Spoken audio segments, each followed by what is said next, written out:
اپنی حفاظت کے لیے صرف ایک نسخہ جو ائمہ علیہ السلام نے بتایا، جب گھر سے نکلنے لگے تو بچوں سے کہیں کہ آیت الکرسی کی ضرور تلاوت کریں، آیت الکرسی کی پابندی سے تلاوت کریں، ہر نماز کے بعد مستحب ہے، مومن کی علامات میں سے ہے، جو جنتی ہے وہ مسلسل آیت الکرسی کی ہر نماز کے بعد تلاوت کر سکے گا۔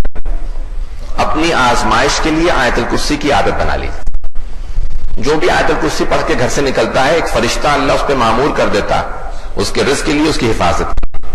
اگر کوئی 2 مرتبہ پڑھے تو اللہ 2 فرشتوں کو معمور کر دیتا ہے۔ حدیث میں ہے جو 3 مرتبہ پڑھے گا اللہ 3 فرشتے معمور کرتا ہے، جو 4 دفعہ پڑھے اللہ 4 فرشتوں کو بھیج دیتا ہے۔ جب 5ویں دفعہ انسان آیت الکرسی کو پڑھتا ہے تو اللہ سارے فرشتوں سے کہتا ہے واپس آ جاؤ، اپنے خود حفاظت کرو۔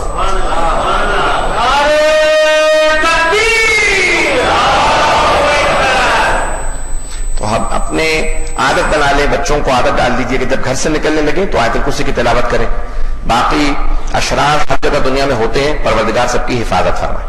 برحمتك يا أرحم الراحمين وصلى الله على محمد وآله الطاهرين